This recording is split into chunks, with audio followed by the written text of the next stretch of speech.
si Justice Secretary Boying Remulla mag-a-apply sa ombudsman. Pero hindi natin pag-usapan yung about sa political issue. Tatanong ko lang po, Attorney Mark, kung paano ba ang proseso ng pag-apply bilang ombudsman? If you want to apply to be an ombudsman, hindi yan basta-basta like mga cabinet members. Ang cabinet members, kung ang gagawin sa presidente, i-nominate ka lang ng presidente, tapos i-confirm ka ng commission appointment, na yung commission appointment, mga senador at mga congressman yan, i-confirm ka, cabinet member ka na, Secretary of Justice ka na. Basta ombudsman, iba. Para kang nag-apply ng isang justice ng Supreme Court, Court of Appeals, or even municipal or regional trial courts. Ano yan?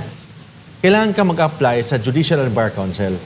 Ang Judicial and Bar Council, composed yan ng may mga congressman, may mga academe, may mga former justice ng Supreme Court, may mga kasama doon, ang chairman doon is the Chief Justice ng Supreme Court, and may mga representante pa, like representante ng IBP, representante ng mga professor, mga legal academe. So sila yung mag-interview for the Judicial and Bar Council. Pag na-interview ka, sila ang mag-submit doon sa presidente ng shortlist. Ang presidente hindi pwedeng mag-appoint kung wala sa shortlist. For example, isang posisyon. Ngayon yata, nag-apply 17. Baka sa 17 na yan, 3 ang i-shortlist o 5 ang i-shortlist. Ang presidente ng Pilipinas, pipili lang doon sa 5 kung sino ang gusto niya maging ombudsman. Yun yan. Napaka-powerful ang ombudsman kasi ang i-compare mo sa DOJ Secretary. Ang DOJ Secretary, anytime, pwede kang sipain ng presidente. Kasi you are holding a position based on trust and confidence. But with respect to the office of the ombudsman, lalo ng ombudsman, may term yan, 7 years.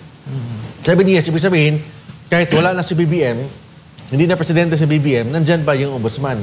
Kasi 7 years. 7 years is starting 2025. So ilang taon yan? Until the new president in 2032, 2033, doon pa lang ang matapos ang term ng bagong ombudsman. So 7-year term yan.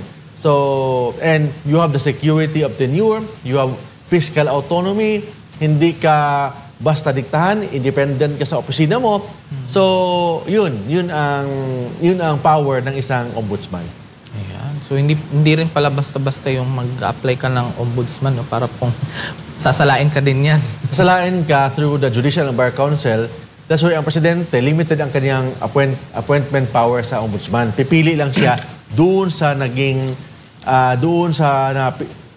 shortlist sa mga ng Judicial and Bar Council.